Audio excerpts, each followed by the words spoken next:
Welcome to my YouTube channel.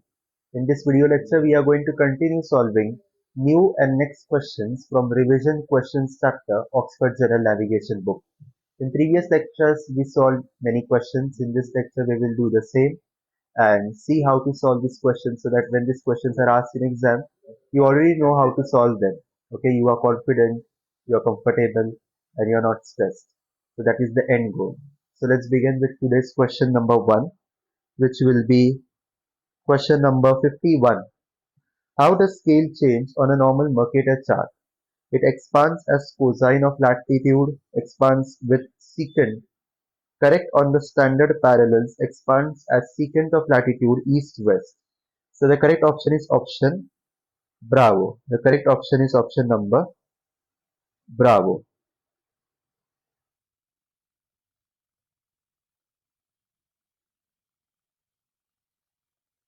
Okay, so option number bravo. Theoretical fact, remember. Next. You are on an ILS 3-degree glide slope which passes over the runway at 50 feet. Your DME range is 20 miles from the threshold. What is your height above the runway threshold elevation? Use 1 in 60 rule and 1 nautical mile equals to 6,000 feet. So let's draw the diagram.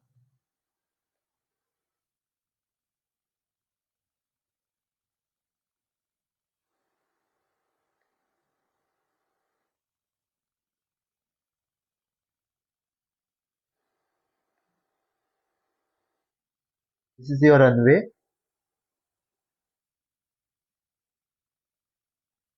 Okay. From the threshold of this runway at a distance of 50 feet, the glide slope passes. Okay. So you have a triangle like this. Okay, so your aircraft is here, following this glide slope of 30 degrees. This glide slope will pass at a height of 50 feet above the runway threshold. We have to calculate this height h1. This too we know that is 50 feet. Okay, same as this. So when we calculate h1, then to that h1 we add this 50 and we will get height of aircraft above the runway threshold elevation. So let's use 1 in 60 rule. So 1 in 60 rule says whatever angle is there, it is equal to distance track divided by distance gone into 60. So 3 degree will be equal to distance of track is height 1 h1. Distance gone is 25 nautical miles. We are 25 miles away. So 25 into 60. So height 1 equals to 3 into 25 divided by 60. So 3 into 25 divided by 60 is 1.25 nautical miles, which is equal to 7,500 feet. Okay, so h1 is 7,500. Our final answer will be 7,500 plus 50, which is 7,550 feet. So option C will be the correct answer. Read the question carefully. They have asked height above the runway threshold elevation. Okay, that is height above the runway threshold elevation. Okay, that therefore we have added 50. Had they asked us to find just height 1, that is height of aircraft above the 50 feet mark, above this 50 feet mark, so we would have stopped here only at this step only 7,500. But they have asked us to find height above the runway threshold elevation. Next question number 53. When it is 6 o'clock standard time in Queensland, Australia, what is the standard time in Hawaii, USA? Disregard summer time. Okay, so we will have to use air almanac table here. And we will have to first find out UTC time, which is the common time between Australia and Hawaii. So standard time in Australia is equal to 6 o'clock. UTC time will be equal to how much? So now Australia is to the east of UTC meridian, that is prime meridian. Therefore, it will be ahead of UTC time. So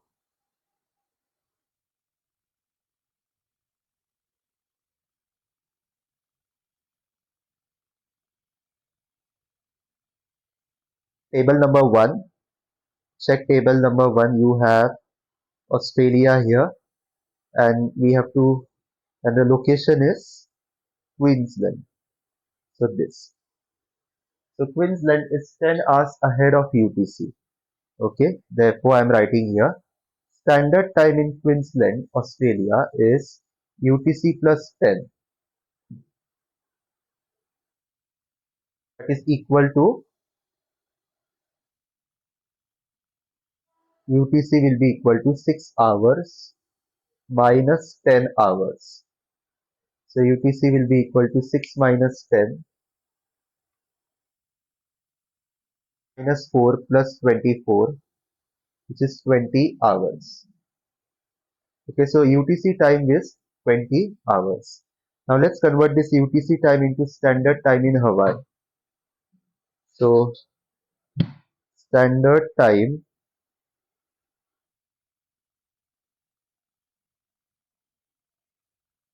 in Hawaii is equal to UTC minus something, because Hawaii is in the western hemisphere to the west of UTC meridian, so it will be to the west, or it will be behind UTC time. So over here. Well, number three, Hawaii. So Hawaii is 10 hours behind UTC. Ignore summer time. So I am writing here UTC minus 10. So 20 hours minus 10 hours equal to 10. Morning 10 o'clock. So the correct answer is 10. So what is the answer? Option number C. The standard time in Hawaii, USA is 10 hours. Next. Question 55. You are flying at a true Mach number of 0.82 in a static air temperature of minus 45 degrees Celsius. At 10 o'clock, you are 100 nautical miles from a particular DME station, and your estimated time of arrival over there is 10 hours 12 minutes. ATC has asked you to slow down to be at that DME station at 10 hours 16 minutes. What should your true Mach number be if you reduce speed at 100 nautical mile distance to go? So let's draw this diagram. This is your aircraft,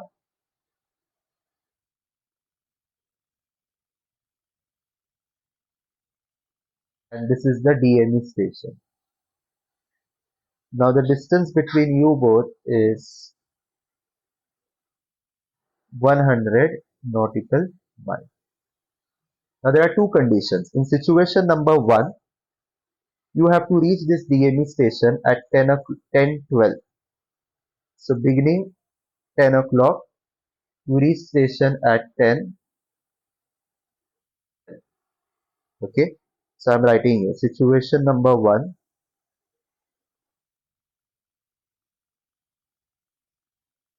distance is 100 nautical mile.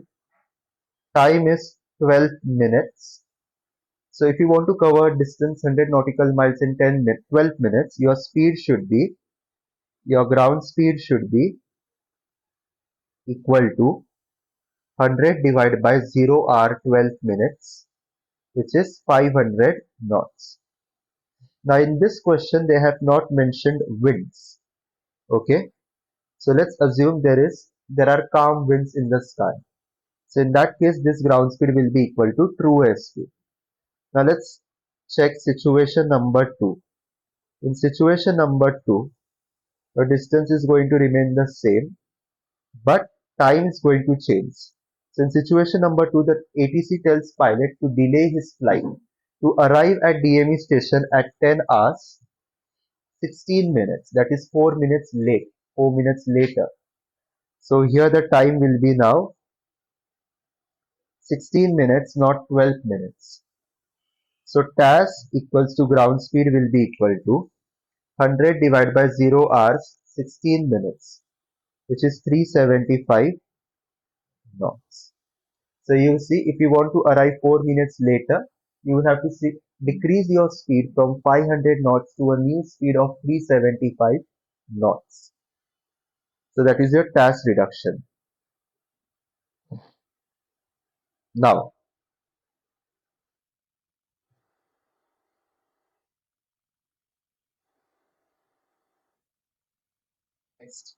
now step number 3, very easy. We all know that Mach number formula is true airspeed upon local speed of sound. Now local speed of sound in both cases will remain same constant because the altitude is the same. Okay, the temperature is going to remain the same. So therefore next step is Mach number is directly proportional to true airspeed and inversely proportional to speed of sound. So I'm writing here Mach 1 is equal to TAS 1, Mach 2 equals to TAS 2. Okay, substitute the values. In case of Mach 1, you will write initial Mach number 0.82. In task 1, we will write situation number 1 task 500, task 2 375, and now we have to find new Mach, final Mach number. So final Mach number 2 will be equal to cross multiply 375 into 0.82 divided by 500. So 375 into 0.82 divided by 500 is 0.615. That means the new Mach number at which you will have to fly or which you will have to reduce your speed to will be 0.615. Option delta. Simple. Next. Relative bearing to a beacon is 090 relative. 3 minutes later, the relative bearing becomes 135. What was the distance of the closest point of approach, that is of aircraft to the beacon? So the closest, so you have to find the distance between your aircraft and the beacon. Now look here. Let's say this is your northerly direction, north datum. This is your beacon. Aircraft is heading north. Okay, aircraft is heading north. This is your aircraft. Okay, so initially the relative bearing is 90 degree. That means with a heading of 360, relative bearing is 90 degree. That means beacon is directly to the right hand side of you. That is right to the 90-degree right to your aircraft heading. Now this aircraft travels at a speed of 180 knots, goes ahead. 3 minutes later it finds itself somewhere here. Bearing is north, and now at this location the relative bearing becomes 135. It becomes 135. Okay, becomes 135.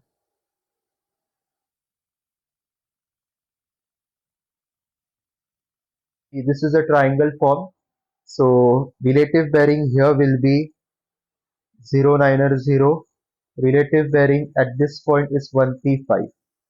So the angle between 90 and 135 is 45 degree. Is 45 degree. So now we have this angle 45 degree, this angle 90 degree. So remaining angle will also be 45 degree. Okay. So we have, this is an isosceles triangle. Angles equal, that means two sides of this triangle also be equal. Any two sides of this triangle will also be equal. Now when it travels from this point to this point at a speed of at a speed of 180 knots and time 3 minutes, covers a distance of 180 into 0 hour 3 minutes, that is 9 nautical miles. So this is 9 nautical miles. Okay.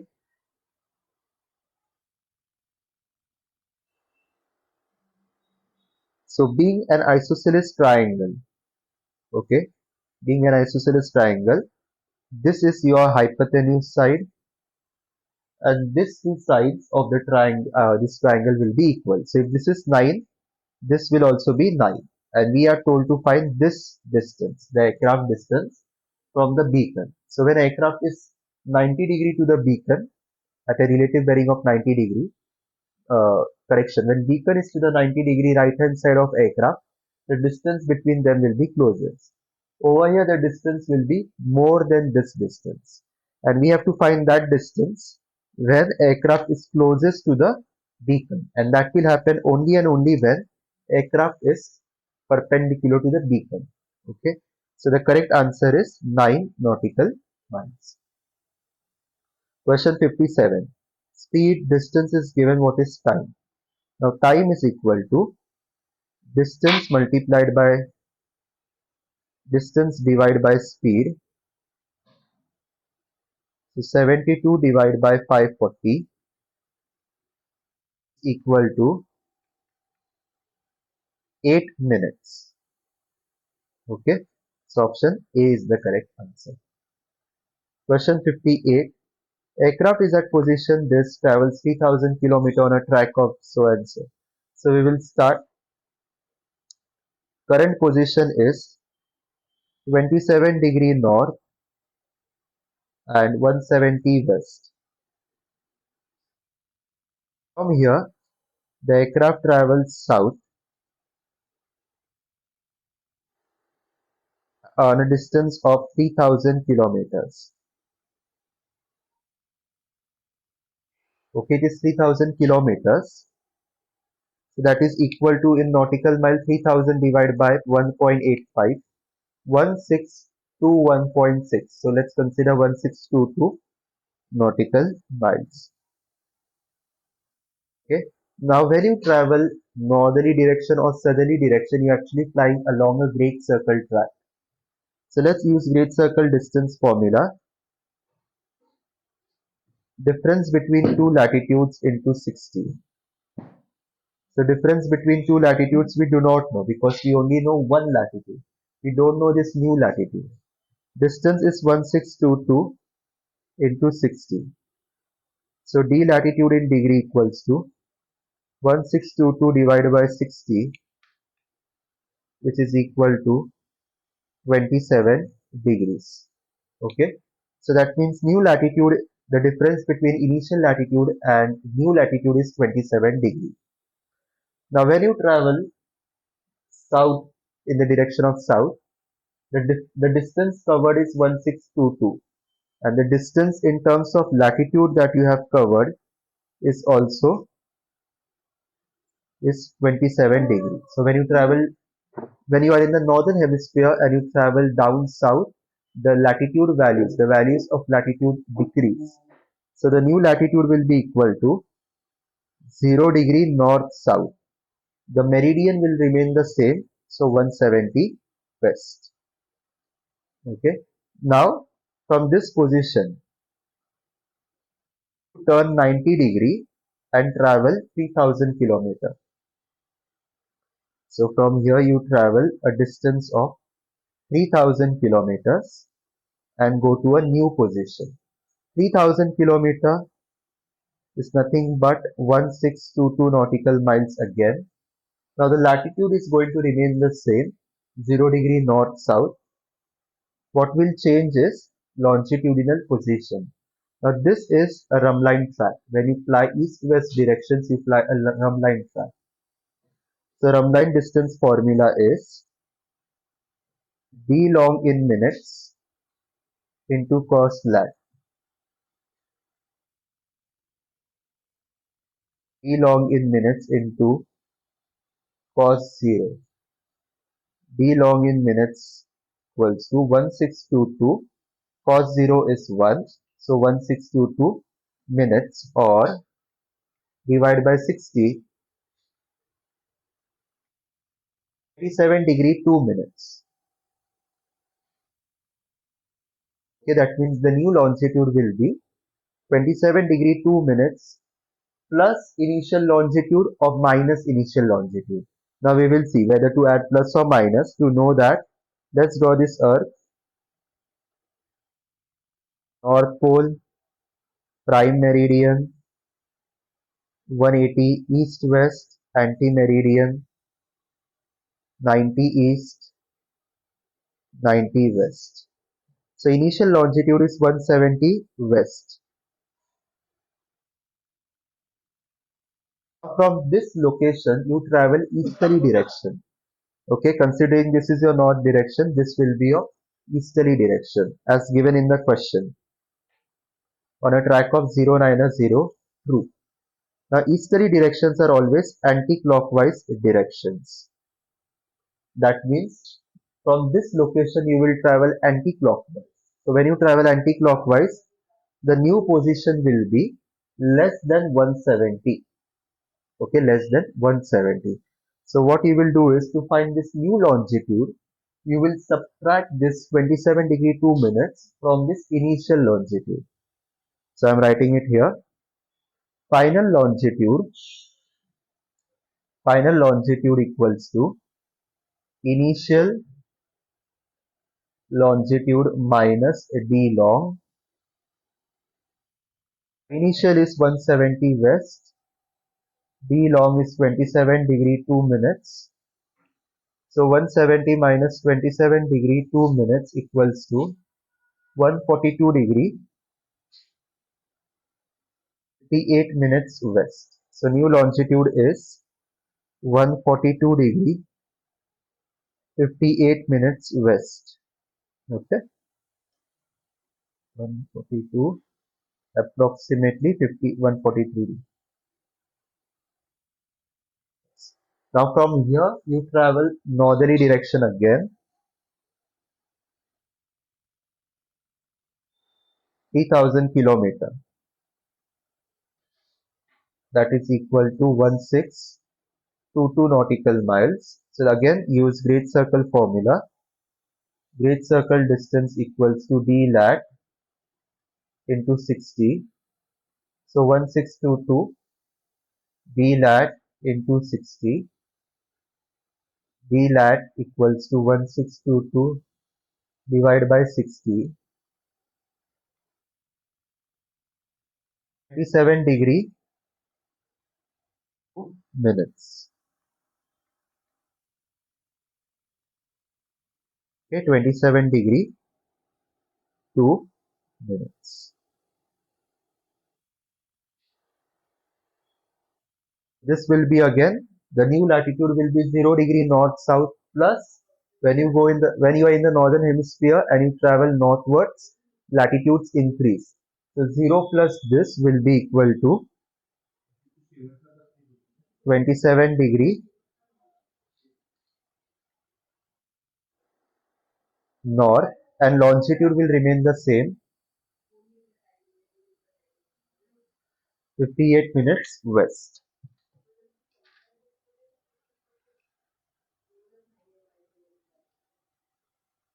Okay. Now from here you travel westerly direction for another 3000 kilometer. So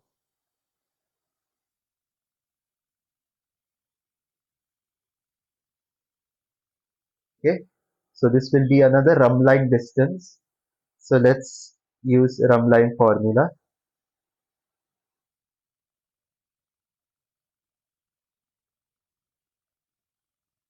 Is d long in minutes into cos lat. So 1622 divided by cos of 27 degree 2 minutes equals to d long in minutes. So d long in minutes will be equal to 1622 divided by cos 27 degree 2 minutes, which is 1821 minutes. 1821 minutes divided by 60, 30 degree 20 minutes. 30 degree 20 minutes. So that means now the change in longitude between this longitude and final longitude is 30 degree 20 minutes. Now again we will draw a diagram.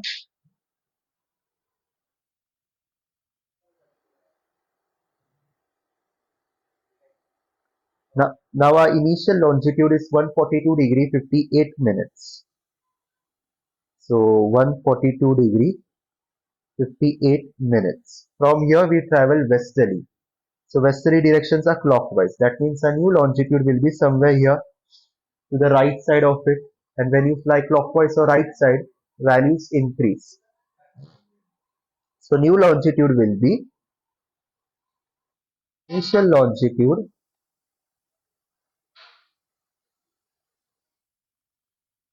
plus d long.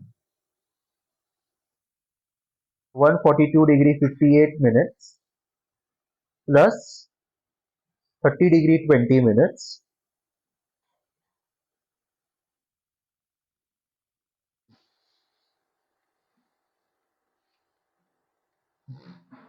173 degree 18 minutes west. Okay. So new location is, final location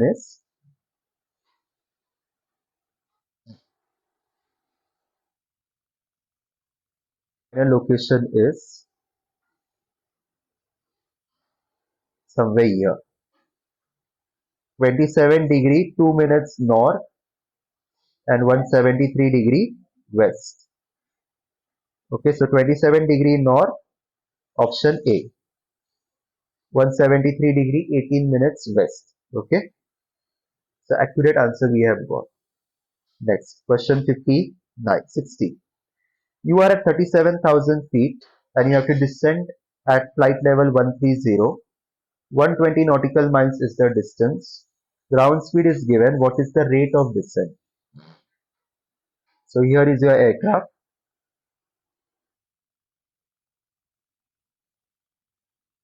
Okay, here is your VOR station. You have to descend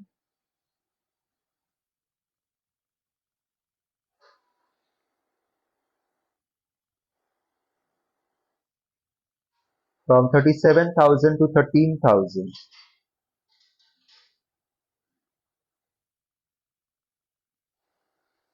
The distance is 120.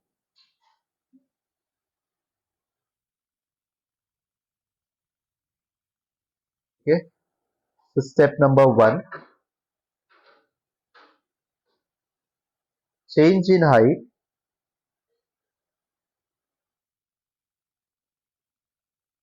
is equal to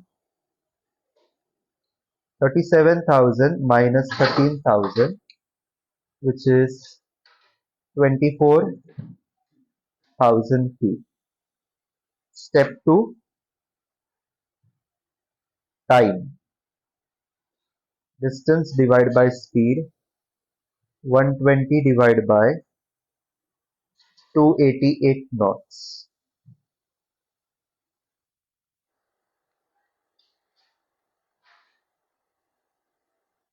is equal to 25 minutes. Step number three, rate of descent is change in height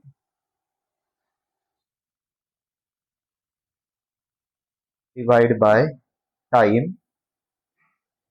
So 24,000 feet divided by 25 is 960 feet per minute. Okay. So the correct answer will be option delta. Simple. 960 feet per minute. This question we come to the end of this lecture. I hope you have understood all the 10 questions that I have done today. in this video lecture. If you have any doubts, questions, ask me in the comment box. Subscribe to this channel, share this video with your friends, and like this video lecture. All the best. Take care. I'll see you in the next video lecture.